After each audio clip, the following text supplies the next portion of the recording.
نحمده ونصلي على رسوله الكريم اما بعد فاعوذ بالله من الشيطان الرجيم بسم الله الرحمن الرحيم رب اشرح لي صدري ويسر لي امري واحلل عقدة من لساني يفقهوا قولي۔ اللہ تعالیٰ سے دعا ہے کہ وہ ہمارے آج کے اس وقت میں، اس محفل میں، اس اکٹھا ہونے میں اللہ کے نام پر برکت ڈالے۔ جو کچھ ہم کہیں، جو کچھ ہم سنیں، ہم یہاں سے جانے کے بعد اس پر عمل کریں، اور ہمارا آج کا یہ دن ہمارے کل کو بہتر بنانے کے لیے بہترین مددگار ثابت ہو۔ اللہ تعالی ہمیں ہمارے نفس کے شر سے، لوگوں کے شر سے، شیطان کے شر سے اور ہر طرح کے شر سے ہمیں محفوظ رکھے۔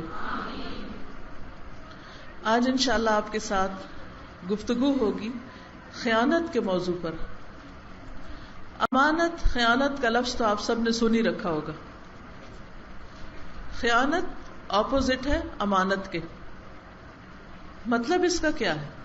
عربی کا لفظ ہے جس کا معنی ہے خانہ یخونو، کا معنی ہوتا ہے کمی کرنا، کمی کرنا، کسی کا حق کم کرنا، کسی کا مال کم کرنا، کسی کی عزت کم کرنا۔ خاص طور پر جو چیز آپ کے پاس کسی کی امانت ہو، اس چیز کے حق میں کمی کر دینا، اس چیز کے کوانٹٹی میں، اس کی کوالٹی میں، اس کے کرنے میں کمی کرنا۔ کسی چیز کا معاوضہ پورا پورا لینا، لیکن جو چیز اس کے بدلے میں دینا اس میں ڈنڈی مار جانا۔ ہمارے دین میں امانت ایمان کا حصہ بتائی گئی، یعنی وہ ہمارے بلیف کا ایک حصہ ہے۔ حدیث میں آتا ہے لا ایمان لمن لا امانت لہ، اس کا ایمان ہی نہیں جس میں امانت نہیں۔ دوسرے لفظوں میں جو شخص خیانت کرتا ہے، ڈنڈی مارتا ہے، دوسروں کے حق میں کمی کرتا ہے، ذمہ داری میں کوتاہی برتتا ہے، خیانت کرتا ہے، تو اس کے ایمان میں خلل اور نقص آ جاتا ہے۔ اس لیے بہت ضروری ہے کہ ہم خیانت کو اچھی طرح سمجھیں اور پھر اپنے زندگی کا جائزہ لیں، اپنے اعمال کا محاسبہ کریں کہ کہیں یہ چیز ہمارے اندر تو نہیں پائی جاتی، اور خاص طور پر وہ چیزیں جو ہمارے پاس بطور امانت ہیں، ان میں اگر ہم ان کی خیرخواہی نہ کریں، ان کا خیال نہ رکھیں، ان کی حفاظت نہ کریں، یا ان کے اصل مالک کو لوٹاتے ہوئے ان میں کوئی کمی کر دیں، یا کوئی چیز چھپا لیں، یا اس میں چپکے سے کوئی رد و بدل کر دیں، تو یہ کیا ہوگا؟ خیانت۔ تو اس سے بچنا ہے۔ قرآن مجید میں اللہ سبحانہ وتعالی نے خیانت کی ممانعت کے بارے میں سورۃ الانفال آیت 27 میں فرمایا، جو ایمان لائے ہو، اے ایمان والو، اللہ اور اس کے رسول سے خیانت نہ کرو، اور آپس کی امانتوں میں بھی خیانت نہ کرو، حالانکہ تم جانتے ہو۔ یعنی اگر تم مومن ہو، اگر تمہیں علم ہے، تو پھر تمہیں یہ کام نہیں کرنا چاہیے۔ کیا ہم مومن ہیں؟ ہم ایمان لائیں؟ جب اللہ تعالیٰ فرماتے ہیں یا ایھا الذین آمنوا، تو ہم کہتے ہیں لبیک، جی اللہ سبحانہ و تعالیٰ ہم ایمان والے ہیں، آپ ہمیں بتائیے کہ آپ ہمیں کیا کرنے کا حکم دیتے ہیں یا کس چیز سے روکتے ہیں، ہم اس کے لیے تیار ہیں۔ تو کیا آپ ہیں تیار؟ اگر ایمان والے ہیں، اگر آپ کو علم ہو گیا ہے، تو پھر آپ کو اپنے اندر ارادہ کر لینا چاہیے کہ میں اس بری عادت سے اپنے آپ کو بچاؤں گا۔ اب آپ دیکھیے کہ اللہ تعالیٰ فرماتے ہیں اللہ سے خیانت نہ کرو، یعنی اللہ کے حق میں کمی نہ کرو، اللہ تعالیٰ کے حق میں کمی نہ کرو، اس کے رسول سے خیانت نہ کرو۔ آپ کی زندگی میں جو آپ کے ساتھ تھے لوگ، ان کے لیے بھی حکم ہے اور ہمارے لیے بھی کہ ہم آپ کے حق میں کمی نہ کریں۔ پھر آپس کی امانتوں میں خیانت نہ کرو، جو ایک دوسرے پر ٹرسٹ کرتے ہوئے تم ایک دوسرے کے پاس رکھواتے ہو، تو ان میں سے کسی بھی چیز میں کمی نہیں کرنی۔ حدیث میں آتا ہے کہ ایک دل کے اندر امانت اور خیانت جمع نہیں ہو سکتی۔ رسول اللہ صلی اللہ علیہ وسلم نے فرمایا کسی دل میں ایمان اور کفر اکٹھے جمع نہیں ہو سکتے، یعنی ایک وقت میں ایک شخص مومن اور کافر نہیں ہوتا، یا وہ مومن ہوتا ہے یا وہ کافر ہوتا ہے۔ اسی طرح جھوٹ اور سچ اکٹھے نہیں ہوتے، ایک وقت میں یا انسان سچا ہوتا ہے یا پھر جھوٹا ہوتا ہے، یا وہ صحیح بات کر رہا ہوتا ہے یا وہ غلط کر رہا ہوتا ہے۔ اور اسی طرح خیانت اور امانت اکٹھے نہیں ہو سکتے، یا انسان امین ہوتا ہے یا خائن ہوتا ہے، اور جو خائن ہوتا ہے اس کا تو پھر کوئی ایمان ہی نہیں ہوتا، کیونکہ لا ایمان لمن لا امانت لہ، اس کا کوئی ایمان ہی نہیں جس کے اندر امانت کا پاس نہیں۔ یعنی اگر وہ خیانت کرتا ہے تو یہ اس کے ایمان پر سخت ترین نقصان کا سبب بنتا ہے، اس کے ایمان میں ہی کمی ہو جاتی، اور اگر ایمان میں کمی ہو جائے، ایمان میں خلل ہو جائے تو انسان کا کوئی عمل ٹھیک رہتا ہی نہیں۔ اس لیے وہ ساری چیزیں جو ایمان میں کمی کا باعث ہیں، وہ ساری چیزیں جو ایمان چرانے والی ہیں، انسان کے ایمان کو نقصان پہنچانے والی ہیں، ان سب چیزوں سے بچنا بے حد ضروری ہے۔ جہاں تک اللہ اور اس کے رسول صلی اللہ علیہ وسلم کا تعلق ہے تو ان کے حقوق کو پہچاننا بھی بہت ضروری ہے، عقیدہ توحید کو سمجھنا ضروری ہے، عقیدہ رسالت کو سمجھنا ضروری ہے، تاکہ ہم اللہ سبحانہ وتعالی اور اس کے رسول صلی اللہ علیہ وسلم کا حق ادا کر سکیں، اور اس کے ساتھ ساتھ پھر آپس میں مومن کا جو بھائی ہے اور ایک دوسرے کے ساتھ جو ہمارے تعلقات ہوتے ہیں، خواہ وہ رشتہ داروں میں ہوں، بہن بھائیوں میں ہوں، خون کے رشتوں، ماں باپ اور بچوں کے بیچ میں ہوں، سسرال کے ساتھ ہوں، نیبرز کے ساتھ ہوں، کہیں آپ کام کرتے ہیں، جاب کرتے ہیں، کوئی بزنس کرتے ہیں، کہیں پر بھی ہوں، تو انسان کو ہمیشہ دوسرے انسانوں کے ساتھ معاملہ کرنے کی ضرورت رہتی ہے، تو ان معاملات میں بھی خیانت نہ ہو، ایک دوسرے کے ٹرسٹ کو نہ توڑا جائے، ایک دوسرے کے پاس رکھی ہوئی امانت، خواہ وہ بات کی ہو، کوئی بات ہو، خواہ وہ کوئی چیز ہو، اس میں کمی نہ کی جائے، حقدار کو اس کا پورا حق پورا لوٹایا جائے۔ اور اگر کوئی شخص ایسا نہیں کرتا، کمی کرتا ہے، دوسرے کو دھوکہ دیتا ہے، اس سے کیے ہوئے وعدے کو توڑتا ہے، تو پھر ایسا شخص مومن نہیں ہوتا۔ وہ کون ہوتا ہے؟ منافق ہوتا ہے، جو زبان سے کہے لا الہ الا اللہ، لیکن جو لا الہ الا اللہ کا تقاضا پورا نہ کرے۔ اور وہ تقاضا کیا ہے؟ کہ انسان بات کرے تو سچ بولے، وعدہ کرے تو پورا کرے، اس کے پاس امانت رکھی جائے تو اس کو پورا لوٹائے۔ اور اگر کوئی ایسا نہیں کرتا تو حدیث میں آتا ہے اربع من کن فیہ کان منافقا خالصا، رسول اللہ صلی اللہ علیہ وسلم نے فرمایا 4 باتیں ایسی ہیں اگر وہ سب کسی انسان میں ہوں تو وہ خالص منافق ہے، اور جس کے اندر ان 4 میں سے کوئی ایک بات پائی جائے تو اس کے اندر نفاق کی ایک عادت ہے، یعنی 1% نفاق، 2% نفاق، یا 3% یا 4% یا 5%، 10%، یعنی اتنا حصہ اس کا خراب ہے۔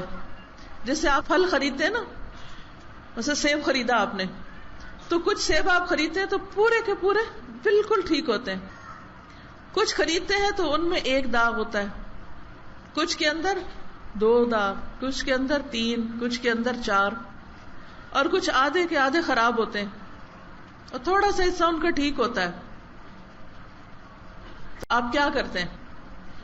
سارا کھا جاتے ہیں، سارا قبول کر لیتے ہیں؟ نہیں، وہ کاٹ کے پھینکتے جاتے ہیں۔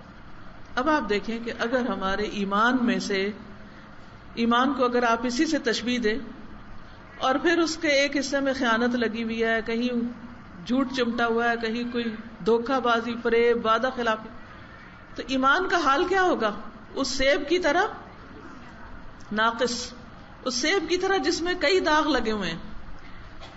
اب اگر آپ کو ایک جگہ صحیح سیب مل رہے ہیں اور ایک جگہ ناقص مل رہے ہیں، وہ کون سے لیں گے؟ صحیح لیں گے نا۔ آپ ان کو تو نہیں اہمیت دیں گے جن میں دور سے ہی داغ نظر آ رہے ہیں، آپ کہیں گے یہ نہیں چاہیے مجھے یہ چاہیے۔ قیامت کے دن جب لوگ اللہ کے حضور حاضر ہوں گے تو کچھ لوگ ایسے ہوں گے جن کے دل سلامت ہوں گے، قلب سلیم ہوں گے۔ یوم لا ينفع مال ولا بنون الا من اتى اللہ بقلب سلیم، جس دن مال اور بیٹے کام نہیں آئیں گے مگر جو اللہ کے پاس سلامت دل لے کر آیا۔ وہ کیسا سلامت؟ اب سیب والی بات یاد رکھیں، جس میں کوئی داغ دھبا نہ ہو، کوئی نقص نہ ہو، کوئی کمی نہ ہو. تو یہ بری عادتیں ایمان میں نقص پیدا کر دیتی ہیں، ایمان کو داغدار کر دیتی ہیں، ایمان کو کھوکھلا کر دیتی ہیں. اور پھر اگر قیامت کے دن ایسا دل لے کے گئے اللہ کے پاس تو یہ نفع نہ دے گا، فائدہ نہ دے گا. تو سلامت دل جس میں پورے کا پورا ایمان ہو، بغیر کسی کمی، بغیر کسی داغ کے، وہ لے کے جانا ہے. اس لیے دنیا میں ہی وہ سیب چھیل لیں، وہ نکال دیں ساری چیزیں. تکلیف تو ہوگی، لیکن اگر آپ نے تہیا کر لیا نا کہ صاف ستھرے ہو کے جانا ہے، ہر بری وہ چیز نکالنی ہے جو اللہ کو پسند نہیں یا جو منافقت کی علامت ہے، تو اللہ تعالیٰ توفیق بھی عطا کرے گا. چونکہ چیزیں تو بہت ساری ہیں، لیکن ان میں سے آج ہم جس چیز پر بات کر رہے ہیں وہ خیانت ہے. تو آپ نے فرمایا کہ جس میں یہ 4 چیزیں ہوں، پکا خالص منافق، اس کا تو سارا ہی دل کالا. اور اگر اس میں سے کوئی ایک بات ہو تو نفاق کی ایک عادت ہے، ایک حصہ یا ایک پورشن خراب ہے اس کا، یہاں تک کہ اسے چھوڑ دے. وہ 4 باتیں کیا ہیں؟ جب اسے امانتی بنایا جائے تو وہ خیانت کرے، اس کے پاس کوئی راز رکھا جائے، کوئی بات رکھی جائے، کوئی مال رکھا جائے، کوئی چیز دی جائے کہ ذرا اس کو سنبھال کے رکھو، اور واپس آئے تو وہ اس کو پوری نہ ملے. تو خانہ یخونوں کا مطلب کیا ہوتا ہے؟ کمی کرنا، وہ اس میں سے کمی کر جائے. پھر جب بات کرے تو جھوٹ بولے، اور جب کوئی وعدہ معاہدہ کرے تو غداری کرے، دھوکہ دے، اور جب کسی سے جھگڑا ہو تو بد کلامی کرے، گالی گلوچ پہ اتر آئے. ایسا بندہ منافق ہوتا ہے، پکا منافق. اب اس کا یہ مطلب نہیں کہ اگر کسی کے اندر 4 باتیں نظر آ رہی ہیں آپ کو تو آپ کہیں یہ منافق ہے، ایسے ہم نہیں کہہ سکتے. لیکن خصلتیں منافقت والی ہیں. اب جس کے اندر خصلتیں منافقت والی ہیں، پھر وہ قیامت کے دن کن کے ساتھ مل کے اللہ کے حضور حاضر ہوگا؟ کن میں سے اٹھایا جائے گا؟ پکے مومنوں میں سے. آپ دیکھیے کہ جب گھر میں آپ سبزی سیب وغیرہ لاتے ہیں تو کیا کرتے ہیں؟ جو ٹھیک ٹھیک ہوتا ہے اس کو ایک طرف کر لیتے ہیں، اور جو اس میں سے خراب ہوتی ہے اس کو ایک طرف کر دیتے ہیں، یا پوری پوری الگ کر دیتے یا کاٹ کے الگ کر دیتے. لیکن کٹھے نہیں وہ رہ سکتے. ایمان والے اور منافق جنت میں کٹھے نہیں رہ سکتے، یاد رکھیے. ان کو الگ کر دیا جائے گا. قرآن مجید میں سورۃ یاسین میں اللہ تعالیٰ فرماتے ہیں وَامْتَازُوا الْيَوْمَ أَيُّهَا الْمُجْرِمُونَ، اے مجرموں آج الگ ہٹ کے کھڑے ہو جاؤ. دنیا میں چاہے کٹھے تھے تم، لیکن آج الگ الگ چھانٹی کر دی جائے گی. تو بہتر ہے نا آج ہم خود ہی بری عادتوں کی چھانٹی کر دیں، ان کو مائنس کر دیں، ان کو نکال دیں.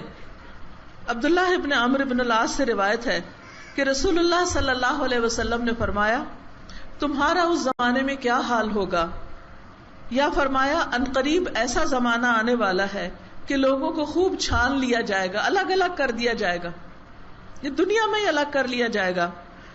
اہل ایمان اور اچھے آدمی اٹھا لیے جائیں گے، اور چھان بورا قسم کے لوگ باقی رہ جائیں گے، کباڑ قسم کے. اچھے اچھے لوگ نکال لیے جائیں گے، اور ردی قسم کے لوگ باقی رہ جائیں گے، جن کے عہد و پیمان میں بے وفائی، وہ وعدے نبھانے والے نہیں، دھوکہ کرنے والے، امانتوں میں خیانت. اور ان میں اس طرح سے اختلاف ہو جائے گا، آپ نے اپنے ہاتھ کی انگلیوں کو ایک دوسری کے اندر ڈال کے دکھایا، یوں ان کے اندر جھگڑے، لڑائی، فساد، ہر وقت گتھا گتھا ایک دوسرے کے پیچھے پڑے رہیں گے، موافقت نہیں کریں گے بلکہ لڑے مریں گے. یعنی قیامت کے قریب ایسے لوگ ہوں گے کہ جن کے اندر نہ امانت ہوگی، نہ سچ ہوگا، اور نہ ہی ان کے اندر آپس کی محبتیں. آپس کی محبتیں تو خالص لوگوں میں ہوتی ہیں نا، جن کے دلوں میں دھوکہ ہو، فریب ہو، اوپر سے زبان کچھ کہہ رہی ہو، دل میں کچھ اور ہو. بظاہر تو آپ کو بڑے پیار سے دیکھ رہے ہوں، لیکن اندر سے آپ کے عیب چن رہے ہوں. سامنے آپ کی تعریفیں کریں، اور جب آپ ہٹے تو آپ کی غیبت شروع کر دیں. سامنے واہ واہ کریں اور پیچھے سے برائیاں کریں. اور پھر یاد رکھیے کہ افضل عمل وہی ہے جس میں خیانت نہ ہو. افضل عمل کون سا؟ جس میں خیانت نہ ہو. قال رسول اللہ صلی اللہ علیہ وسلم افضل الاعمال عند اللہ ایمان لا شک فیہ وغضب لا غلول فیہ. رسول اللہ صلی اللہ علیہ وسلم نے فرمایا اللہ کے نزدیک سب سے افضل عمل اللہ پر ایسا ایمان ہے جس میں کوئی شک نہ ہو. ایسا ایمان جس میں کوئی شک نہیں، کیونکہ شک منافقت کو جنم دیتا ہے. اور ایسا جہاد جس میں کوئی خیانت نہیں، وہ سب سے بہترین ہے. اب اسی اصول کو رکھ کے دیکھیے سارے اعمال پر. مثلاً وضو، سب سے افضل وضو کون سا ہوگا؟ جس میں کوئی حصہ خشک نہ رہے. مثلاً آپ وضو کر رہے ہیں اور چھینٹے ایسے 3 مارے آپ نے، یہاں سے بھی منہ جو ہے وہ خشک ہے، یہاں سے بھی پوری طرح صاف نہیں. آپ کو معلوم ہے نا کہ وضو کی شرائط میں سے یہ ہے کہ جو اس کے فرض اعضاء ہیں، ہاتھ کونیوں تک، چہرہ اور پاؤں کا دھونا اور پھر مسح کرنا، اگر اس میں کوئی کمی ہو تو وضو ہی نہیں ہوتا. اب وضو میں کمی میں کیا ہے کہ مثلاً آپ نے ہاتھ دھوئے اور اس پر کوئی آٹا لگا ہوا تھا اور کچھ جگہ خشک رہ گئی، تو یہ جو خشک رہ گئی یہ کیا ہو گیا؟ کمی رہ گئی. سمجھ آ گئی خیانت، وضو کی خیانت. نیل پالش لگائی ہوئی ہے اور نیل پالش نے اوپر ایسا کور کیا کہ ناخن پر پانی نہیں لگا، ہو گئی نا خیانت، کمی ہو گئی. کیا ناخن دھونا اور نہ دھونا برابر ہے؟ کیا نیل پالش ہمارا ناخن کا حصہ ہے؟ وہ تو کیمیکل سے بنی ہوئی چیز ہے، وہ ہمارا ناخن تھوڑی ہے. اللہ تعالیٰ نے ہمیں کہا نیل پالش دھو یا ہاتھ دھو، تو ناخن ہمارا جسم ہے، نہ کہ نیل پالش ہمارا جسم ہے. نیل پالش جسم تو نہیں نا، سب کو پتا ہے نا. تو اگر ہم جسم پہ لگا لیں گے اور اس کو ہی دھو رہے ہیں اور یہ سمجھ رہے ہیں کہ وضو ہو گیا، وضو نہیں ہوتا. اور یہ نہیں کہ کوئی اسلام کو ضد ہے نیل پالش سے. مہندی لگا لیں، عورت کے لیے زینت جائز ہے، حلال ہے. ہاں اگر وہ اپنے ہسبینڈ کے لیے ہو، عام مردوں کے لیے ہو وہ نہیں ٹھیک، اپنے ہسبینڈ کے لیے حلال ہے. اور اگر غیر محرموں کے لیے تو حرام ہے، وہ بھی پسندیدہ نہیں. ٹھیک ہے نا. تو اس طرح اسلام صرف یہ نہیں کہتا کہ تم ایسی چیز نہ لگاؤ، حدود کے اندر لگاؤ. لیکن اگر نیل پالش کے علاوہ کوئی اور پینٹ لگا ہوا ہے یا کوئی لک لگ گئی یا آٹا ہی لگا خشک ہو گیا اور آپ نے وضو کر کے نماز پڑھ لی، یا کوئی ایسی چیز چپٹ گئی، چنگم لگ گئی پاؤں کے نیچے، پتہ ہی نہیں، اور آپ کو پتہ چلا تو آپ نے کہا کوئی بات نہیں، اللہ غفور الرحیم ہے، دھو لو ایسے ہی ٹھیک ہے، اور اتارنے کی زحمت نہیں کی، تو وہ چنگم آپ کا جسم ہے جسے آپ دھو کے وضو کر رہے ہیں. اس کے دھونے سے وضو نہیں ہوتا. کیا کرنا ہوگا؟ اس کو ہٹانا ہے، ورنہ کیا ہوگا؟ وضو میں خیانت. تو خیانت اللہ کو پسند نہیں، سمپل سی بات ہے. اچھا نماز میں خیانت وہ کیا ہوتی ہے؟ نماز میں خیانت رکوع سجدے ٹھیک کرنا. اب کئی لوگ ہوتے ہیں وہ جب رکوع کرتے ہیں تو بس اتنا سا ہی جھکتے ہیں، پورا نہیں جھکتے. کتنا جھکنا چاہیے؟ مثلا آپ یوں کھڑے ہیں، سمجھے میرا ہاتھ جو ہے نا یہ آپ ہے، کھڑے ہیں، رکوع میں اتنا جھکیں گے، اتنا کمر سٹریٹ ہو جائے، یوں سٹریٹ. ایسے نہیں ہوتا رکوع، ایسے بھی نہیں ہوتا، ایسے بھی نہیں ہوتا، سٹریٹ. یعنی یوں آپ کھڑے، آپ کا آدھا دھڑ کھڑا ہے اور دوسرا یوں ہو گیا کہ پانی بھی رکھ دے اوپر تو نہ گرے. ٹھیک ہے. اب اگر آپ یوں کھڑے ہیں، یوں کر کے یوں کھڑے ہو گئے، دھڑام سے نیچے جا گرے، اور ایک سجدے سے اٹھا نہیں کہ دوسرا بھی ساتھ ہی شروع کر دیا، تو یہ کیا ہو گیا؟ خیانت. اللہ تعالیٰ خیانت کرنے والوں کو پسند نہیں کرتا. تو ہم نے کیا نہیں کرنا؟ وضو میں نہیں خیانت کرنی، نماز میں نہیں خیانت کرنی. اب آ گئی قرآن پڑھنے کی باری. قرآن مجید پڑھ رہے ہیں، کیسے پڑھنا چاہیے؟ کیسے پڑھنا چاہیے؟ پورا صحیح طرح پڑھنا چاہیے نا، کہ ہر حرف جیسا ہے ویسے ہی پڑھنا چاہیے. اب قاف اور کاف میں فرق ہونا چاہیے نا. اب اگر آپ نے قاف کو بھی کاف پڑھا تو پورا تو نہیں پڑھا نا، پر تو نہیں پڑھا، کیا ہوا؟ کمی ہو گئی. کوشش تو کریں نا. ٹھیک ہے اب بچپن سے ہم نہیں یاد ہوا ہمیں، اب مشکل پڑ رہی ہے، یا یہ کہ ہمارے اردو زبان ہے یا پنجابی ہے اور اس میں قاف ایسے نہیں بولتے ہم، لیکن کوشش تو کر سکتے ہیں نا. کبھی آپ نے دیکھا وہ لوگ جو گانا سیکھتے ہیں وہ کتنی کوشش کرتے ہیں؟ کسی کو پتا ہے آپ میں سے کبھی کسی نے سیکھا گانا؟ اب پتا بھی ہوگا تو نہیں بتائیں گے. اچھا آپ نے سیکھا، کتنی محنت کرتے ہیں؟ صبح اٹھ کے فجر کے ٹائم سے پہلے ریاض کرتے ہیں اور پریکٹس کر کر کے گھنٹوں پریکٹس کرتے ہیں. اس کا کیا ثواب ہے سوائے دل کا بہلانا؟ اتنی پریکٹس قرآن پڑھنے والے کر لیں تو ان کا پرفیکٹ ہو جائے کہ وہ فجر سے پہلے اٹھ کے قرآن پڑھیں. اللہ تعالیٰ نے آپ کو چلو پہلے پہ نہیں کہا تو یہ تو فرمایا نا کہ ان قرآن الفجر کان مشہودا، کہ فجر کا قرآن اس وقت فرشتے حاضر ہوتے ہیں. فجر کے وقت تو پڑھ ہی لو، لیکن ہم کھولتے ہی نہیں، پڑھتے ہی نہیں، اور پڑھتے بھی ہیں تو کیسا پڑھتے ہیں؟ قاف کو کاف، اور اسی طرح اور بھی جو دل میں آئے، جو لفظ جیسے نکلے، آنکھیں آدھی سو رہی ہیں آدھی جاگ رہی ہیں، جھول رہے ہیں، بس پڑھ کے رکھ دیا، پڑھ لیا۔ کچھ لوگ تو منہ سے بھی نہیں بولتے، ایسی انگلی پھیرے جاتے ہیں، تو پڑھے بغیر کیسے پڑھا جا سکتا ہے؟ تو اس لیے کیا ضروری ہے؟ قرآن میں خیانت سے بچنا ضروری ہے۔ اس کے لیے کیا کرنا پڑے گا؟ تجوید سیکھنی پڑے گی، کسی استاد سے ٹھیک کروانا پڑے گا کہ ذرا ہماری اصلاح کر دیں، اور اس میں کبھی نہیں شرمانا چاہیے، عمر کا کوئی بھی حصہ ہو۔ اچھا، پھر آپ دیکھیے کہ آپ نے زکوٰۃ دینی ہے، اب سال گزر گیا، آپ کیا کرتے ہیں؟ اچھا چلو یہ اس بچے کے نام لگا دیتی ہوں، یہ اس کے لگا دیتی ہوں، اس کے لگا دیتی ہوں، تاکہ زکوٰۃ نہ دینی پڑے۔ آپ نے کیا کیا؟ اللہ کے حق میں کمی کر دی۔ اسی طرح آپ ہر چیز میں نہ سوچ سکتے ہیں، جہاں بھی آپ نے ڈنڈی ماری، کمی کی، چاہے اللہ کا حق ہو یا بندوں کا، وہ خیانت ہوتی ہے۔ مثلا بندوں کے حق میں کیا کمی ہے؟ مثال کے طور پر آپ دیکھیں کہ آپ کسی کمپنی میں ملازم ہیں، آپ کو پیکنگ کے کام پہ لگایا گیا ہے، ایک مثال دے رہی، اور آپ کو کہا گیا کہ جی اس ڈبے میں ایک گھڑی، ایک ٹشو کا باکس اور ایک ٹیبل میٹ ڈال کے پیک کر دیں۔ آپ کیا کرتے ہیں؟ ایک ڈبے سے ایک چیز نکال لیتے ہیں، دوسرے سے دوسری نکال لیتے ہیں، اور پیک کر کے دے دیتے ہیں۔ اب کون آئے گا اور ہر ڈبہ کھول کے دیکھے گا کہ سارے آئٹم پورے ہیں؟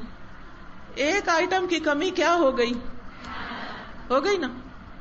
آپ کو پتہ ہے کہ ایک دفعہ حضرت عمر کے دور میں خوشبو آئی تھی جو مسلمانوں پہ تقسیم کرنی تھی، تو انہوں نے کہا کہ کون اس کو ڈیوائڈ کرے گا نا، تو ان کی شاید بیوی نے کہا کہ میں کرتی ہوں۔ کہا نہ تمہیں نہیں دوں گا، کہیں ایسا نہ ہو کہ اس میں سے تم خود کو کچھ لگا لو، یا کوئی گرے تو اس میں سے کچھ کمی ہو جائے۔ وہ اتنی سی بھی خیانت نہیں برداشت کرتے تھے کہ میری بیوی جب وہ ڈبیاں بھر رہی ہوگی تو کہیں ایسا نہ ہو کہ بھرتے بھرتے وہ کچھ خود کو بھی۔ اسی طرح مثلا آپ لوگوں کو کھانا بنا کے دیتے ہیں، وہ آپ کو انگریڈینٹ دیتے کہ اس کا ہمیں بنا دیں۔ کئی لوگ گھر سے کیٹرنگ کرتے ہیں نا، اب کیٹرنگ ان کی اور تھوڑا سا اپنے لیے نکال کے اجازت کے بغیر رکھ لیں، ہاں اگر وہ کہیں کہ جی اس میں سے ایک کپ آپ بھی لے لیں پھر تو ٹھیک ہے، اگر نہیں تو وہ کیا ہو جائے گا؟ خیانت۔ جس چیز میں کمی کی وہ خیانت۔ 10 چیزیں دینی تھی 9 دی، کیا بنا؟ خیانت۔ اب آپ کوئی جاب کرتے ہیں، کہیں جاب کرتے ہیں، آپ میں سے کوئی کرتا ہے جاب؟ کہیں آج چھٹی ہے تو کیا پتا جاب والے بھی کوئی آئے بیٹھ، ٹھیک ہے، اسکول میں مثلاً کرتے، کسی فیکٹری میں کرتے ہیں، کہیں بھی کرتے ہیں، انہوں نے آپ کو 8 گھنٹے کی ملازمت پہ رکھا ہوا ہے، وہ 8 گھنٹے کے پیسے آپ کو دیتے ہیں، اور آپ ہر روز آدھا گھنٹہ لیٹ جاتے ہیں، آدھا گھنٹہ پہلے نکل کے آ جاتے ہیں۔ کیا ہوا؟ آپ کو 5 دن کام پہ رکھا ہوا ہے، جمعے کے دن آپ کہتے ہیں چلو آج آدھا دن ہی کافی ہے، سب جا رہے میں بھی جا رہا ہوں۔ کیا ہوا؟ خیانت۔ آپ پٹرول بھرواتے ہیں گاڑی میں، پیسے پورے دیتے ہیں، لیکن وہ آپ کو میٹر کے اندر ایسا چینج کر دیتے ہیں یا اس کے اندر کوئی اور چیز ڈال دیتے ہیں جو پٹرول نہیں ہے، پٹرول میں کمی کر کے اس کمی کو کسی غیر پٹرول سے پورا کرتے ہیں اور آپ سے پورے پیسے چارج کرتے ہیں۔ کیا کر رہے ہیں وہ؟ خیانت۔ اسی طرح آپ نے کسی سے کوئی چیز ادھار لی کہ مجھے 1 بوری چاول دے دو، اس بوری میں چاول جو تھے وہ پورے بھرے ہوئے تھے، آپ مجھے کہتے ہیں جب میری فصل آئے گی تو میں یہ چاول تمہیں لوٹا دوں گی، جب آپ واپس دیتے ہیں تو پوری بھرنے کی بجائے تھوڑی تھوڑی ڈھیلی رکھتے ہیں، اور آپ کو پتا ہے کہ آپ ڈنڈی مار رہے ہیں یا کمی کر رہے ہیں، یہ کیا ہو جائے گا؟ خیانت۔ کسی نے آپ کو دیا کہ یہ میری 4 چوڑیاں رکھ لو اپنے پاس، میں واپس آ کے سفر سے لے لوں گی، وہ آتی ہیں تو آپ اس کو 3 دیتے ہیں کہ اچھا یہ لے لو، وہ کہتے ہیں میں نے 4 دی تھی، اور کہتے ہیں نہیں 3 ہی تھی، اور آپ کو پتا ہے کہ ایک آپ نے اندر گھر چھپا کے رکھی ہوئی ہے، تو یہ کیا ہے؟ خیانت۔ تو ٹائم میں کمی کرنا، ڈیوٹی میں کمی کرنا، نمبر میں کمی کرنا، وزن میں کمی کرنا، یہ ساری چیزیں کس میں آ جاتی ہیں؟ خیانت۔ اب آپ دیکھیں رسول اللہ صلی اللہ علیہ وسلم نے فرمایا جس آدمی کی روح اس کے جسم سے اس حال میں نکلے، سب کی نکلنی ہے نا، کسی نے رہنا تو نہیں ہے، ہم میں سے نکلنی ہے، یقین ہے سب کی نکلنی ہے، فرمایا جس کی روح اس حال میں نکلے کہ وہ 3 چیزوں سے بری ہو، یعنی اس میں 3 چیزیں نہیں ہیں، وہ جنت میں چلا جائے گا. نمبر 1 تکبر. تکبر نہیں، تواضع ہے. دوسرے انسان کو انسان سمجھتا ہے. اور تواضع والا کون ہوتا ہے؟ جو دوسروں میں دلچسپی رکھتا ہے، جھک کے سلام کرتا ہے، چاہے اس سے کوئی بڑا ہو چاہے اس کے برابر کا کوئی چھوٹا ہو، ہر ایک کا خیال رکھتا ہے. اس کے دل میں اپنی بڑائی کا احساس نہیں اور دوسرے کی حقارت کا احساس نہیں. بحیثیت انسان وہ اس کو بھی ایک تو نا اللہ نے درجے رکھے. مثلاً اگر آپ کے پاس مال زیادہ ہے اور آپ کی بہن کے پاس کم ہے تو اب وہ کوانٹٹی کا فرق ہے نا. آپ مہینے کے 10,000 کماتی ہیں، وہ 5 کماتی ہے، تو اب آپ یہ کہیں کہ میں 10 کماتی ہوں، تو یہ نہیں تکبر، کیونکہ وہ تو فرق ہے ہی نا. تو اس وجہ سے آپ اس کو حقیر نہیں سمجھ رہے، بس وہ فرق بتا رہے ہیں کہ اس کے 10 ہیں اس کے 5 ہیں. لیکن اگر آپ اس وجہ سے یہ سمجھے کہ وہ اس کی کوئی قدر و قیمت ہی نہیں کیونکہ وہ 5 کماتی ہے، تو یہ کیا ہوگا؟ تکبر ہوگا. پھر اگر وہ کوئی اچھی بات آپ کو بتاتی ہے تو آپ کہتے ہیں نہ یہ مجھے نہیں، ہاں بس ٹھیک ہے. کیوں؟ کیونکہ آپ کہتے ہیں یہ تو 5 کماتی ہے اس لیے اس کی بات کیا اہم ہوگی. اپنے سے چھوٹے یا اپنے سے برابر کی بات اس لیے نہ سننا کہ وہ مال میں ہمارے برابر نہیں یا کسی اور چیز میں نہیں. آپ کو نہیں معلوم کہ اللہ سبحانہ و تعالی کسی جاہل کے ذریعے بھی آپ کو کوئی حق بات سنا سکتا ہے. آپ کتنے بڑے عالم ہوں، ضروری نہیں آپ کے پاس سارا ہی علم ہو کہ آپ پرفیکٹ ہوں. ہر عالم کے اندر کوئی نہ کوئی لغزش ہوتی، ہر شخص کے اندر کوئی نہ کوئی بھول ہوتی ہے. اور ہو سکتا ہے آپ کا بچہ اٹھ کے آپ کو یاد کرائے کہ اماں یہ بات ایسے نہیں ایسے ہے، اور آپ کو چپ کرو، تم کل کے بچے مجھے سکھا رہے ہیں، میں اتنے بڑی عالم ہوں، میں نے سب پڑھ رکھا ہے. یہ تکبر ہوگا. آپ توجہ سے بات سنیں کہ آنے والا کیا رہا ہے. اور کئی دفعہ وہ بالکل ٹھیک ہوتے ہیں اور ہم نہیں سن رہے ہوتے کہ ہم حق کا انکار کر رہے ہوتے ہیں کیونکہ وہ چھوٹا بتا رہا ہے ہمیں. تو یہ چیزیں انسان کو اللہ سے دور کر دیتی ہیں. دوسری چیز قرض. اگر کسی کے اوپر قرضہ نہیں اور وہ فوت ہوا ہے، حساب صاف ہے، سب کی امانتیں لوٹائی ہوئی ہیں جنت میں. تیسرا جس کے اندر خیانت نہیں، اس نے ساری زندگی حق پورا کرتے کرتے گزاری. پھر اسی طرح یہ ہے کہ بدلے میں بھی خیانت نہیں کرنی چاہیے کہ آپ سے جو خیانت کر رہا آپ اس سے شروع کر دیں، یہ نہیں ہونا چاہیے. یوسف بن ماہک مکی کا بیان ہے کہ ایک آدمی کئی یتیموں کا سرپرست تھا اور میں اس کا خرچ لکھا کرتا تھا، یعنی میں اس کا اکاؤنٹنٹ تھا. ان یتیموں نے اسے 1000 درہم کا مغالطہ دیا جو اس نے ان کو ادا کر دیا. پھر میں نے کاتب نے ان کے مال میں دگنا پایا، یعنی اس نے کمی نہیں کی تھی بلکہ اس کے اوپر الزام آ گیا تھا. میں نے اس سے کہا وہ 1000 جو انہوں نے تجھ سے مغالطہ دے کر لیا ہے میں اسے واپس نکال لوں؟ اس نے کہا نہیں. مجھے میرے والد نے کہا انہوں نے رسول اللہ صلی اللہ علیہ وسلم کو فرماتے ہوئے سنا تھا جو تمہیں امین بنائے تو اس کی امانت واپس کر، اور جو تمہاری خیانت کرے تم اس کی خیانت نہ کرو. آپ یہ کہہ کے چونکہ اس نے میرے ساتھ دھوکہ کیا تھا نا، میں بھی چپکے سے اس کا مال نکال لیتا ہوں، میں اپنا گھر پورا کر لوں، اجازت نہیں ہے. ٹھیک ہے، تو بدلے میں بھی خیانت نہیں کرنی. کہاں یہ کہ انسان ویسے ہی خیانت شروع کر دے کسی کی. پھر اسی طرح خیانت کام میں بھی ہوتی ہے. خیانت یعنی کوئی بھی انسان کام کر رہا ہے نا، تو اس سے اگر صحیح طرح ادا نہیں کرتا، ڈیوٹی صحیح طرح پوری نہیں کرتا، وہ سب اس میں آ جاتے ہیں. ابن مسعود کہتے ہیں کہ اللہ کے راستے میں جہاد تمام گناہوں کو مٹا دیتا ہے، یعنی جو مجاہد ہوتا ہے اس کے گناہ معاف ہو جاتے ہیں سوائے امانت کے.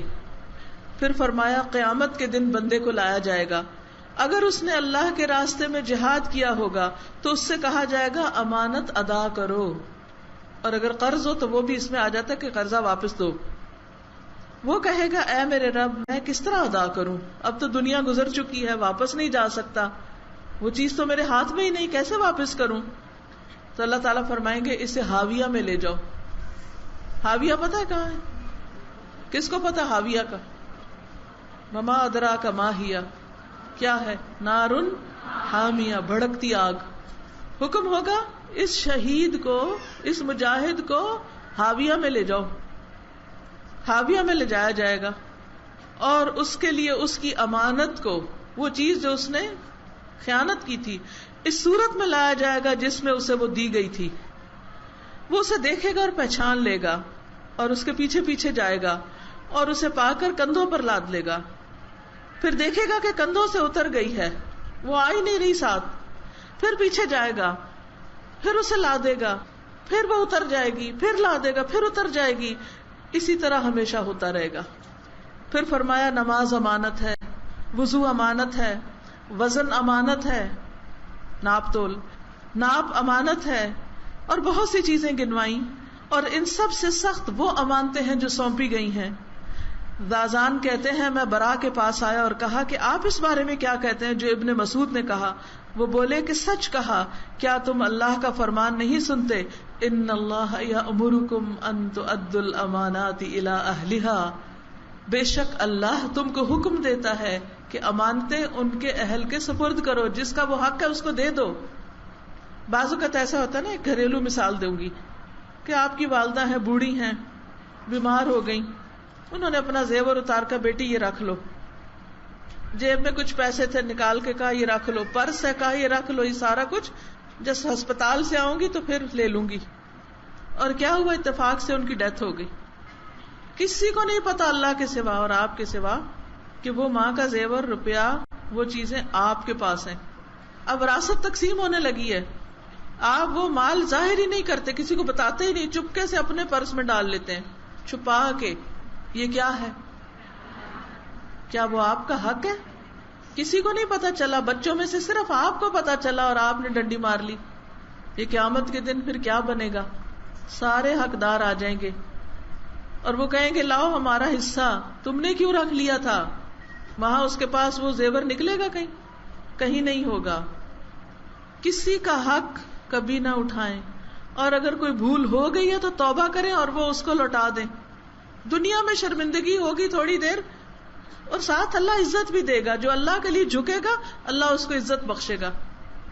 اب کیا ہوگا, آپ کہیں بھائی مجھے شیطان نے بہکا دیا تھا, میں نے یہ رکھ لیا, یہ تم لوگوں کا حصہ ہے, بانٹو, میں نے نہیں رکھنا. وہ کہیں گے اچھا تم نے یہ کیا, 2-4 باتیں سنائیں گے, سنا لیں, کوئی بات نہیں. آخرت میں بھی تو کھلنا ہے نا راز, وہاں بھی سامنے لے آیا جائے گا. اسی طرح بعض لوگ پراپرٹی کے کاغذ اور ان چیزوں میں ہیر پھیر کر لیتے ہیں اور اپنے نام کرا لیتے ہیں. ماں باپ مرنے کے قریب ہوتے ہیں اور ان کو ہوش نہیں ہوتی, ان کے آگے کاغذ کر دیتے ہیں کہ آپ کریں اس پہ سائن, نہیں تو نکلے ہمارے گھر سے. وہ تو ایک اور جرم کرتے ہیں. لیکن اس قسم کے دھوکہ, فریب, فراڈ, اب مثلا کھانے پینے کی چیزوں میں ملاوٹ کرنا اور اس سے زیادہ پیسہ کمانا, یہ بھی خیانت ہے کہ آپ چیز کچھ اور دے رہے ہیں, پیسے کسی اور چیز کے لے رہے ہیں, اور دوسرا دھوکے میں بھی ہے. رسول اللہ صلی اللہ علیہ وسلم نے فرمایا امام ذمہ دار ہوتا ہے اور مؤذن امین ہوتا ہے. مؤذن کی امانت کیا ہوتی ہے کہ اذان وقت پر دے. اگر اس نے اذان وقت سے پہلے دے دی, اب کیا ہوگا, سارے محلے کی نمازیں خراب. کچھ لوگ افطار اذان کی آواز سن کے کرتے ہیں. اب اگر اس نے وقت سے 2 منٹ پہلے اذان دے دی, اچھا کوئی نہیں, کیا پتا ہو ہی گیا ہوگا ٹائم, کر دیتا ہوں, سارا محلہ روزہ کھول بیٹھے گا, سب کا روزہ گیا. ذمہ دار کون بنا؟ اب یہ ڈیوٹی کتنی اہم ڈیوٹی ہے کہ ٹائم پر اذان دو. اسی طرح بعض اوقات ٹائم سے لیٹ کر دیتے ہیں, سب کی نمازیں لیٹ, یہ بھی ٹھیک نہیں. اسی طرح معاملات میں خیانت. رسول اللہ صلی اللہ علیہ وسلم نے فرمایا 3 چیزیں ایسی ہیں جن میں مسلمان کا دل خیانت نہیں کرتا. عمل کو اللہ کے لیے خالص کرنا, یہ نیت کی خرابی بھی خیانت ہے. مثلا آپ بظاہر یہ شو کر رہے ہیں کہ میں جناب اللہ کے لیے بیٹھ کے درس دے رہی ہوں, اب بیچ بیچ میں سوچ رہے ہیں اچھا کیا شہرت ہوگی, لوگ تعریف کریں گے. اب دھوکہ دے رہے ہیں آپ لوگوں کو کہ میں تو اللہ کی خاطر آئی ہوں یہاں, اور دل جو ہے نا وہ اندر سے کچھ کر رہا ہے. یہ نفس کی خیانت ہوتی. اب آپ کہیں گے یا اللہ یہ تو خیال آ ہی جاتا ہے, جب آئے جھٹکو اس کو, یہ شیطان کا وار ہے, مقابلہ کرو, واپس لڑو. نو نو نو نو, میں صرف اللہ کے لیے ہوں, مجھے نہیں کسی کی تعریف چاہیے. یہ تعریف مجھے کیا دے گی؟ تعریف آپ کا گھر بنا دیتی ہے, تعریف آپ کو کھانا کھلاتی ہے, تعریف سے کیا ملتا ہے آپ کو؟ ایک وقتی ٹیک دل کو, بس. اس کے بعد پلے کیا رہتا ہے آپ کے ساتھ, کیا جاتا ہے؟ کچھ بھی نہیں. اور جو اجر اللہ نے آپ کو دینا ہے اس کا تو کوئی اجر غیر ممنون، حد و حساب ہی کوئی نہیں. تو اس لیے بہت ضروری ہے کہ ہم سب اپنے نفسوں کا بھی جائزہ لیتے رہے کہ وہاں کوئی خیانت نہ گھس جائے. پھر مسلمانوں کی خیر خواہی کرنا، ہر ایک کی خیر خواہی، یعنی اوپر اوپر زبان سے لپ سروس کریں، صرف دل میں بھی. اور جماعت کو لازم پکڑنا، یعنی مل جل کے کام کرنا، ٹیم ورک، کیونکہ ان کی دعا ان کو پیچھے سے گھیرے ہوئے ہے.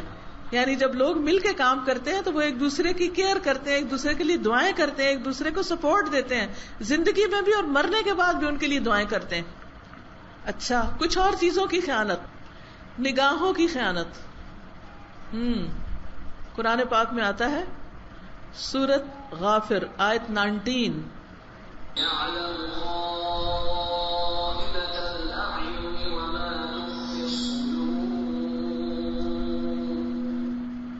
وہ دلوں کی خیانت بھی جانتا ہے اور جو سینے چھپاتے ہیں. وہ نگاہوں کی خیانت کو جانتا ہے اور جو سینے چھپائے ہوئے ہوتے ہیں. نگاہوں کی خیانت کیا ہوتی ہے؟ کوئی بتائے گا آپ میں سے؟ آنکھوں کی خیانت، ہاں،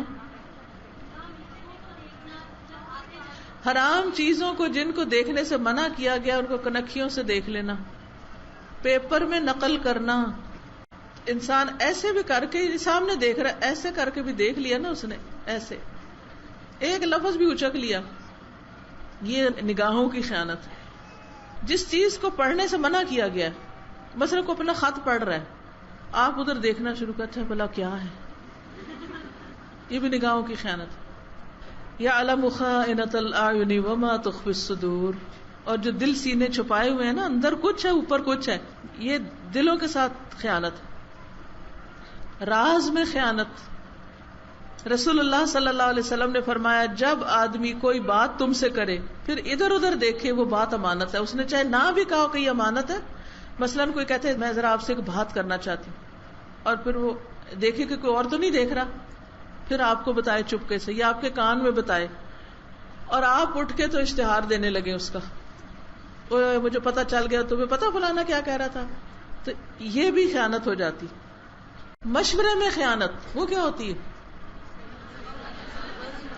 اوپر سے ظاہر کرنا ہم تو بڑا ہی اچھا مشورہ دے رہے ہیں، اور اندر سے دھوکہ دینا، چیز کو کچھ سے کچھ بنا کے پیش کرنا. جی، مس لیڈ کرنا، مس گائیڈ کرنا. رسول اللہ صلی اللہ علیہ وسلم نے فرمایا جس شخص سے اس کا مسلمان بھائی مشورہ مانگے اور وہ اسے درست مشورہ نہ دے تو اس نے خیانت کی.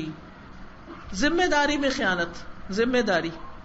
ابو ذر رضی اللہ عنہ سے روایت ہے کہ میں نے عرض کیا اے اللہ کے رسول صلی اللہ علیہ وسلم، کیا آپ مجھے عامل نہیں بنائیں گے؟ کوئی عہدہ دے دیں مجھے، کوئی ڈیوٹی مجھے بھی دے دیں. تو آپ نے اپنا ہاتھ مبارک میرے کندھے پہ مار کے فرمایا اے ابو ذر تو کمزور ہے، اور یہ امانت ہے، یعنی یہ ذمہ داری، یہ عہدے امانت ہیں، اور یہ قیامت کے دن رسوائی اور شرمندگی ہے سوائے اس کے جس نے اس کے حقوق پورے کیے اور اس بارے میں جو اس کی ذمہ داری تھی اس کو ادا کر دیا. اس کے لیے بہت عزت کا مقام ہے دنیا میں بھی اور آخرت میں بھی. اور جو یہ ذمہ داری نہ نبھائے، کام تو اپنے ذمہ لے لے اور کر کے نہ دے، پورا ہی نہ کرے، یہ پھر ذمہ داریوں میں خیانت ہو جاتی ہے. رسول اللہ صلی اللہ علیہ وسلم نے فرمایا جو شخص مسلمان رعیت کا حاکم ہو، لیڈر ہو، کوئی پرائم منسٹر ہو، کوئی پریزیڈنٹ ہو، اور وہ اس حال میں مر جائے کہ وہ ان سے خیانت کرنے والا ہو، وہ ان کا ملک اندر اندر سے بیچ جائے، تو اللہ تعالیٰ اس پر جنت حرام کر دے گا. ان لوگوں کو دھوکہ دے کے ووٹ لے، دھوکہ دے کے ان کو ظاہر کچھ کرے لیکن اندر سے کچھ اور ہی کھچڑی پکا رہا ہو. پھر جس کام پر معمور کیا جائے اس میں خیانت. ابو رافع کہتے ہیں ایک دن نبی صلی اللہ علیہ وسلم تیزی سے نماز مغرب کے لیے آ رہے تھے کہ جنت البقیع سے گزر ہوا، یعنی آپ قبرستان سے گزر رہے تھے، تیزی سے نماز کی طرف آ رہے تھے. ہوتا ہے نا بعض اوقات کہ نماز اذان ہو گئی اور انسان کہتے جلدی سے چلوں. تو آپ جا رہے تھے تو آپ نے 2 بار فرمایا تم پہ افسوس، تم پہ افسوس. تو ابو رافع گھبرا گئے، کہتے ہیں میرے ذہن پہ بڑا بوجھ پڑ گیا کہ نبی صلی اللہ علیہ وسلم شاید مجھے کہہ رہے ہیں کہ تم پہ افسوس، پتہ نہیں میں نے کیا کیا، یعنی آپ مجھے ڈانٹ رہے ہیں. تو کہتے ہیں کہ آپ نے یہ دیکھ کے فرمایا تمہیں کیا ہوا، چلتے رہو، کیونکہ وہ رک گئے، پتہ نہیں کیا ہوا ہے. میں نے عرض کیا یا رسول اللہ صلی اللہ علیہ وسلم کیا مجھ سے کوئی گناہ ہو گیا، میں نے کوئی غلطی کر دی؟ آپ نے فرمایا کیا مطلب؟ میں نے عرض کیا آپ نے 2 دفعہ تف کیا، یعنی 2 دفعہ کہا کہ افسوس افسوس. آپ نے فرمایا نہیں، تم پہ نہیں کہہ رہا، دراصل یہ تو میں نے فلاں آدمی کی قبر پر کہا تھا جسے میں نے زکوٰۃ وصول کرنے کے لیے فلاں قبیلے میں بھیجا تھا، اور اس نے خیانت کر کے اس میں سے ایک چادر چھپا لی تھی، اب وہ ویسی ہی آگ کی چادر اسے پہنائی جا رہی ہے قبر میں. اب کتنے لوگ ہوتے ہیں جو لوگوں کے فنڈ اکٹھے کرتے ہیں اور پھر اس میں سے اچھی اچھی چیزیں نکال کے چوری کر کے گم کر لی، گول کر لی، گھر لے آئے. گورنمنٹ کے دفتروں سے مفت فوٹو کاپی کرائی، مفت وہاں سے اسٹیشنری چرا کے گھر لے آئے، وہاں سے ہسپتال سے پٹیاں چرا کے لے آئے، دوائیاں چرا کے لے آئے. یہ چوری بھی اور خیانت بھی، کیونکہ وہ ان کی کسٹڈی میں ہے نا. تو یہ چیزیں جو ہیں دنیا میں تھوڑا بہت فائدہ دیتی ہے، بعض اوقات وہ بھی نہیں دیتی، وہ بھی ہم ادھر ادھر پھینک کے اور بچے خراب خروب کر کے پھاڑ کے غلط استعمال ہوتا ہے ان کا بھی. لیکن وہ قیامت کے دن کس قدر مصیبت کا باعث ہوں گی، اور قبر میں بھی. اب وہ شخص جو ہے جو ایک نیک کام کرنے کے لیے گیا ہے، وہاں اس کی نیت خراب ہو گئی، سارا کچھ آ کے جمع کرا دیا، ایک چیز اندر رکھ لی. تو اس لیے اول تو ایسی کوئی ذمہ داری قبول نہ کریں پیسے جمع کرنے رکھنے کی، اور اگر کریں تو پورے کا پورا حق ادا کریں، بلکہ اوپر سے ایکسٹرا بھی دیتے رہیں کہ کہیں ایسا نہ ہو کہ کوئی بھول چوک میں غلط استعمال ہو گیا ہو. نبی صلی اللہ علیہ وسلم نے فرمایا جسے ہم کسی کام پہ متعین کریں اور اسے اس پر تنخواہ دیں تو جو وہ اس سے مزید لے گا وہ خیانت کرے گا. یعنی جو فیسلٹیز آپ کو ملی ہیں، مثلا گورنمنٹ کی طرف سے آپ کو گاڑی ملی ہے کہ یہ آپ اتنا پیٹرول اس میں استعمال کر سکتے ہیں، چاہے ذاتی کاموں کے لیے چاہے دفتر کے لیے، آپ اس سے زیادہ بھروا لیں، یہ خیانت ہوگی. اور اگر انہوں نے کہا نہیں دفتر کے لیے گاڑی تو آپ اسے گھر کے لیے استعمال شروع کر دیں، وہ بھی خیانت ہوگی. تو دھوکہ فریب دے کے کسی کا مال استعمال کرنا یہ بھی اسی میں آ جاتا ہے. عدی بن عمیر کندی کہتے ہیں میں نے رسول اللہ صلی اللہ علیہ وسلم کو فرماتے ہوئے سنا ہے، تم میں سے جس شخص کو ہم کسی کام پہ لگائیں وہ سوئی کے برابر یا اس سے بھی کم تر چیز چھپا لے بغیر اجازت لے لے تو وہ خیانت ہے جسے وہ قیامت کے دن لے کر آئے گا. وہ کہاں سے لائے گا؟ یا تو اپنے عمل سے دینی پڑے گی، نیک عمل، یا پھر وہ حاویہ سے لانا پڑے گا اس کو، اور وہ چیز تو آئے گی نہیں. پھر اسی طرح عبداللہ بن عمر کہتے ہیں کہ جب مال غنیمت آتا تو رسول اللہ صلی اللہ علیہ وسلم حضرت بلال کو حکم دیتے کہ لوگوں میں اعلان کر دو. حضرت بلال اعلان کر دیتے، لوگ مال غنیمت لے کے حاضر ہو جاتے اور آپ اس میں سے 5واں حصہ نکال لیتے، باقی مجاہدین میں تقسیم کر دیتے. ایک شخص تقسیم کے بعد بالوں کی ایک رسی لے کے حاضر ہوا، عرض کی یہ ہمیں مال غنیمت میں ملی ہے، یہ بھی لے لیجئے. آپ نے فرمایا کیا تو نے بلال کا 3 بار اعلان سنا تھا؟ آدمی نے عرض کی ہاں. آپ نے پوچھا تو پھر یہ مہار پہلے لانے سے کس چیز نے تجھے روکا؟ جب اعلان سن لیا تھا تو اس وقت کیوں نہیں جمع کرائی؟ آدمی نے سوری کیا، معذرت کی. آپ نے فرمایا اب بیٹھے رہو، قیامت کے روز اسے لے کر آنا. یہ اب قیامت کے دن لانا، میں اب تم سے قبول نہیں کرتا کیونکہ تم نے خیانت کی. جب میں کہہ رہا تھا کہ لے آؤ سب چیزیں تو کیوں نہیں لائے؟ یعنی جو مال تقسیم ہونے والا ہے اس میں سے تو کچھ بھی نہیں رکھ سکتے تم اپنے لیے. اسی طرح زمین کی پیمائش بہت بڑی خیانت اگر اس میں کمی کر دیں. بعض لوگ ہوتے ہیں نا پٹواری ہوتے ہیں، یا کوئی زمین کے اوپر وہ ناپتے ہیں کہ یہ اتنے مرلے اس کی، یہ اتنے اس کی، اور اگر کوئی پارٹی انڈر ہینڈ انڈر کور کوئی رشوت دے دے تو اس کو تقسیم میں زیادہ کر دے. یا کسی بھی طرح نبی صلی اللہ علیہ وسلم نے فرمایا اللہ کے نزدیک سب سے بڑی خیانت زمین کے گز میں خیانت ہے. تم دیکھتے ہو کہ 2 آدمی ایک زمین یا ایک گھر میں ہیں لیکن پھر بھی ان میں سے ایک اپنے ساتھی کے حصے میں سے 1 گز زیادہ لے لیتا ہے. ایسا کرنے والے کو قیامت کے دن 7 زمینوں کا توق بنا کے اس کے گلے میں پہنایا جائے گا. خاص طور پر جب وراثت تقسیم ہوتی ہے نا تو اس وقت اس طرح کے نا ایک دوسرے کا حق چھیننے کی کوشش کی جاتی کہ ایک گھر ہے 2 بھائیوں میں تقسیم ہونا، ہر ایک کا دل کیا ہوتا ہے ہمیں زیادہ مل جائے. دنیا میں تو مل گیا 4 انچ زیادہ مل گئی، قیامت کے دن کتنی بڑی سزا ہے. اور وہ 4 انچ شاید کبھی قدم بھی نہ رکھیں آپ اس پہ، کیا فائدہ ایسی چیز کا. پھر معمولی سے معمولی چیز، نبی صلی اللہ علیہ وسلم نے فرمایا دوزخی 5 طرح کے ہیں. ان میں سے ایک وہ خیانت کرنے والا آدمی جس کی ہرس چھپی نہیں رہ سکتی، اگرچہ اسے تھوڑی سی چیز ملے اس میں بھی خیانت کر جائے. چھوٹی سی چیز میں بھی، مطلب کسی نے کوئی چیز پکڑائی کہ آگے دے دو، وہ اس میں سے پہلے خود منہ میں ڈالے پھر آگے دے بغیر اجازت۔ بعض اوقات ایسا ہوتا ہے نا کہ ہم کہتے ہیں ذرا یہ چیز نا اس کو پکڑا دو، وہ اس تک جاتے جاتے خالی ہو جائے۔ کتنے لوگ ہیں جن پہ آج آپ اعتبار کر سکتے ہیں کہ ہم انہیں چیز دیں گے تو واپس مل جائے گی، انہیں کوئی کام دیں گے تو کر کے ہی دیں گے؟ ہے کوئی قابل اعتبار؟ بہت کم، بہت کم۔ ہم ذمہ داریاں لے لیتے ہیں پھر ان کو نبھاتے کوئی نہیں۔ ایک چیز ادھر پھینکی ایک ادھر، اور وجہ کیا؟ لاپرواہی۔ نبی صلی اللہ علیہ وسلم نے فرمایا کوئی دھاگا بھی ہو تو واپس کر دو، اور مال غنیمت میں خیانت سے بچو، کیونکہ یہ قیامت کے دن خائن کے لیے شرمندگی کی بات ہوگی، شرمندگی ہوگی، بے عزتی ہوگی اس دن۔ نبی صلی اللہ علیہ وسلم نے فرمایا اموال کے ہدایا اور تحفے خیانت ہیں، کیونکہ اس سے پھر وہ دوسروں کے لیے ناجائز کام کرتے ہیں۔ ابو حمید ساعدی کہتے ہیں کہ رسول اللہ صلی اللہ علیہ وسلم نے ایک عامل مقرر کیا، گورنر یا کام کرنے کے لیے کوئی ذمہ داری دی، وہ اپنے کام پورے کر کے آپ کی خدمت میں حاضر ہوا۔ عرض کیا یا رسول اللہ صلی اللہ علیہ وسلم یہ مال آپ کا ہے اور یہ مجھے تحفے میں ملا ہے۔ آپ نے فرمایا کہ تم اپنے ماں باپ کے گھر میں کیوں نہیں بیٹھے رہے، پھر دیکھتے کہ تمہیں وہاں آ کے کوئی تحفہ دے۔ اس کے بعد آپ خطبے کے لیے کھڑے ہوئے رات کی نماز کے بعد، اور کلمہ شہادت اور اللہ تعالیٰ کی شان کے مطابق ثنا کر کے تعریف کر کے فرمایا اما بعد، ایسے عامل کو کیا ہو گیا کہ ہم اسے عامل بناتے ہیں، یعنی جزیہ اور ٹیکس زکوٰۃ وغیرہ وصول کرنے کے لیے، پھر وہ واپس آ کے کہتا ہے یہ تو آپ کا ٹیکس ہے اور یہ مجھے تحفہ ملا ہے۔ پھر وہ اپنے ماں باپ کے گھر کیوں نہ بیٹھا رہا اور دیکھتا کہ وہاں اسے کوئی تحفہ ملتا ہے۔ اس ذات کی قسم جس کے ہاتھ میں میری جان ہے، اگر تم میں سے کوئی بھی اس مال میں سے کچھ بھی خیانت کرے گا تو قیامت کے دن اسے اپنی گردن پہ اٹھائے گا۔ یعنی وہ تحفے جو کسی جاب کی وجہ سے آپ کو ملے۔ ایک تو یہ ہے نا کہ آپس کے تعلقات ہیں، پیار محبت ہے، دوستی ہے، وہ گھر میں بھی ہو سکتی ہے، وہ کسی دفتر میں بھی ہو سکتی ہے، اس میں لین دین چھوٹے موٹے میں کوئی حرج نہیں۔ لیکن ایک وہ جو صرف اس وجہ سے کہ آپ پھر ان کے ساتھ کوئی رعایت کریں، نرمی برتیں، وہ اس میں آ جاتے ہیں۔ اب اس کے نقصان کیا ہے؟ کچھ نقصان تو آپ نے پیچھے پڑھ لیے۔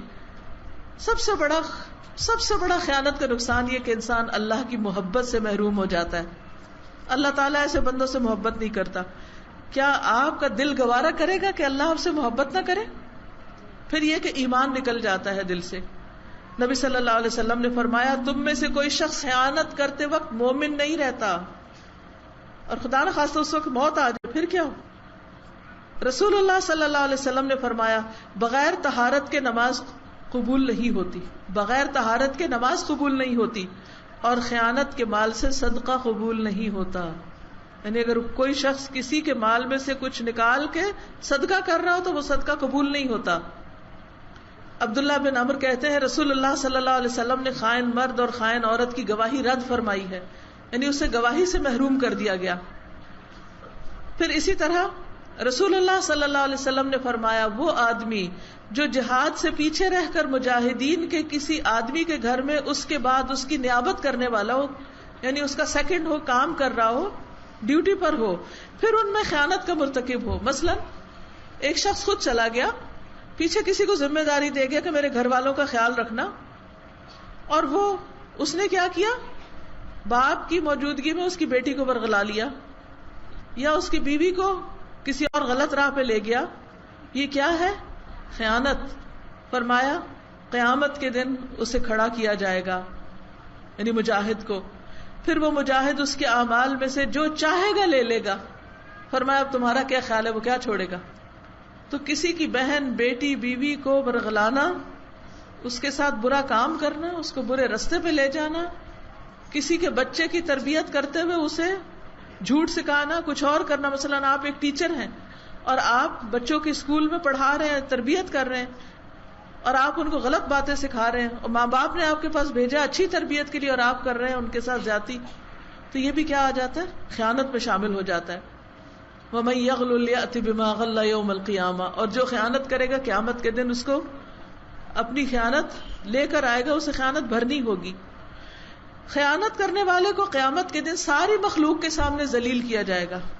رسول اللہ صلی اللہ علیہ وسلم نے فرمایا قیامت کے دن جب اللہ تعالیٰ پہلوں پچھلوں سب کو جمع فرمائے گا تو ہر دھوکے باز کا جھنڈا اونچا کیا جائے گا، لوگوں کو بتایا جائے گا یہ دھوکہ بازی فلاں بن فلاں نے کی تھی، یہ خیانت فلاں فلاں کی تھی۔ اور آخر میں یہ کہ قیامت کے دن پل صراط پر سے جب لوگ گزر رہے ہوں گے، پل صراط کا پتہ ہے نا سب کو، جب حساب ہو جائے گا تو جنت میں جانے سے پہلے ایک پل سے گزرنا پڑے گا جو جہنم کے اوپر لگا ہوا ہوگا، باریک کتنا، بال سے زیادہ، اور تیز تلوار سے. قیامت کے دن پل صراط کی دائیں طرف امانت کھڑی ہوگی جو ہر خائن کو گھسیٹ کے جہنم میں پھینک دے گی. اس کے بارے میں حدیث میں آتا ہے، حذیفہ رضی اللہ عنہ اور حضرت ابو ہریرہ دونوں روایت کرتے ہیں کہ رسول اللہ صلی اللہ علیہ وسلم نے فرمایا، امانت اور رحم کو بھیجا جائے گا، وہ پل صراط کے دائیں اور بائیں جانب جا کے کھڑے ہو جائیں گے. تم میں سے پہلا شخص بجلی کی تیزی سے پل صراط پار کر جائے گا.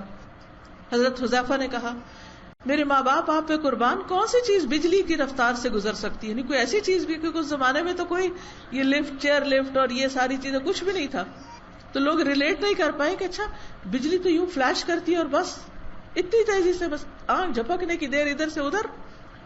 آپ نے فرمایا، کیا تم نے غور نہیں کیا کہ کس طرح بجلی پلک جھپکنے میں جاتی اور آتی ہے؟ اس کے بعد کچھ لوگ ہوا کی تیزی سے گزریں گے، اس کے بعد کچھ لوگ پرندے کی رفتار سے گزریں گے، پھر کچھ لوگ آدمی کے دوڑنے کی رفتار سے گزریں گے. اس طرح باقی لوگ بھی اپنے اپنے اعمال کے مطابق پل صراط سے گزریں گے. اور تمہارے نبی صلی اللہ علیہ وسلم صراط پر کھڑے ہو کر اپنی امت کے لیے دعا کر رہے ہوں گے، رب سلم رب سلم، میرے رب امت کو بچانا، امت کو سلامت رکھنا. حتیٰ کہ نیک اعمال والے کم ہونے لگیں گے. پھر ایک آدمی آئے گا، کھڑا ہو کے چل بھی نہ سکے گا، بلکہ اپنے آپ کو صراط پر گھسیٹنے لگے گا. پل کے دونوں طرف امانت اور رحم کے کنڈے لٹک رہے ہوں گے، جیسے کرینے نہیں ہوتی چیزیں اٹھانے والی، جس کے بارے میں حکم ہوگا اس کو پکڑ لیں گے اور جہنم میں گرا دیں گے.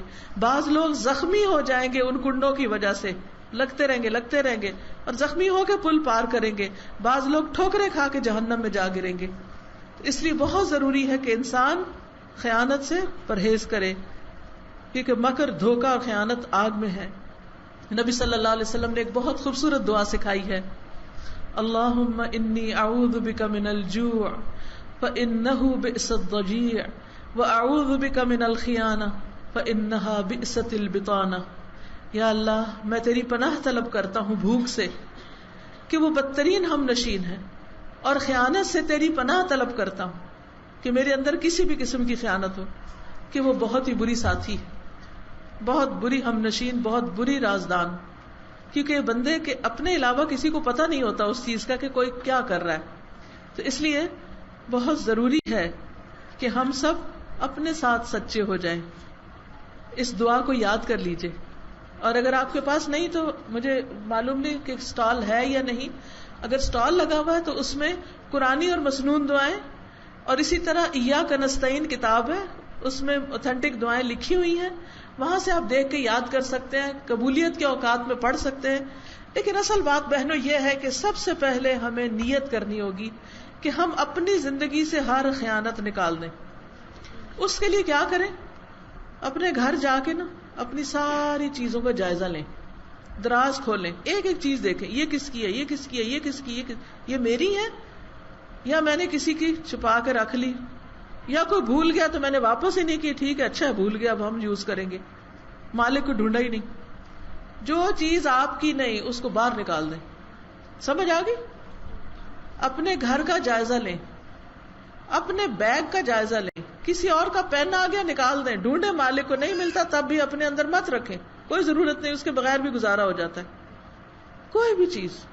عام طور پر کیا ہوتا ہے، ہم کسی سے کہتے ذرا 1 منٹ دینا، میں نے سائن کرنے ہیں، پین دینا ذرا، جلدی سے سائن کیے تو کاغذ پکڑائے اور باتوں میں لگ گئے، پین بند کیا، اپنے جیب میں رکھ کے گھر آ گئے. اب گھر آئے، بیگ کھولا، نظر آیا پین، کیا کرنا چاہیے؟ اس بندے کو واپس کرنا چاہیے جس کا لے کے آئے ہیں. اگر امپاسبل ہو گیا تو اس کو فون کر کے بتائیں تو صحیح کہ یہ ہو گیا، مجھے معاف کر دو، یا پلیز انتظار کرو جب میں دوبارہ تم سے ملوں، تمہاری چیز میرے پاس امانت رکھی ہوئی ہے، جب تم ملو گے میں دے دوں گی. نیت کر لیں، کسی کی چیز سے نظر اٹھا لیں. کسی کی چیز نہیں چاہیے ہمیں، اللہ ہمیں اپنی جناب سے دے.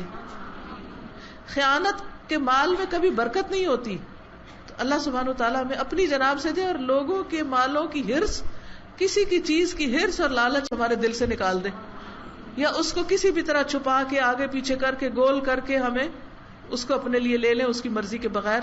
اللہ ہمیں اس سے محفوظ رکھے. یہ کہتی ہیں کہ اللہ اور اس کے بندوں سے خیانت تو سمجھ آ گئی, رسول اللہ صلی اللہ علیہ وسلم سے خیانت سے کیا مراد ہے؟ دیکھیے کہ نبی صلی اللہ علیہ وسلم جب لوگوں کو کوئی عہدہ دیتے تھے, جو عاملوں کے واقعات نہیں پڑھے آپ نے, عامل بنایا, گورنر بنایا, ذمہ داری دی, آپ نے کام پہ بھیجا, لیکن انہوں نے کیا کیا, بیچ میں سے کوئی چیز رکھ لی, تو یہ اس دور میں خیانت ہے. آج کیا خیانت کی قسم ہو سکتی ہے کہ مثلا نبی صلی اللہ علیہ وسلم کی حدیث کو چھپانا یا اس کو صحیح طور پر اس کی بات نہ سمجھانا. علمی خیانتیں بھی ہوتی ہیں. چیز کسی نے لکھی ہے, نام اپنا لگا کے چھاپ دینا, مارا نا حق کسی کا, کسی کی محنت کے اوپر اپنا نام لگا دینا. ایسے کرتے ہیں لوگ. تو انسان جب ہر ایک کو اس کا حق دے دیتا ہے نا, دل اتنا اطمینان اور راحت میں آ جاتا ہے. نہ اس پہ کوئی کالا داغ ہوتا ہے, نہ وہ گلے ہوئے سیب کی طرح ہوتا ہے. وہ نفس مطمئنہ بن جاتا ہے, کیونکہ وہ انسان اپنے ساتھ سچا ہوتا ہے, لوگوں کے ساتھ کھڑا ہے, معاملے میں اللہ کے ساتھ کھڑا ہے. ایسا ہی شخص مومن ہے. اللہ ہمیں ایمان نصیب کرے. وآخر دعوانا ان الحمد للہ رب العالمین. اللہ تعالیٰ آپ سب کا آنا, بیٹھنا, صبر سے سننا قبول فرمائے, اور اللہ تعالیٰ اس وقت میں برکت ڈالے اور ہمارے عمل کو اس کے مطابق کر دے جو ہم نے سنا ہے. اللہ تعالیٰ آپ سب کے جان, مال, عزت, ہر چیز میں برکت اور آپ کو عافیت سے نوازے.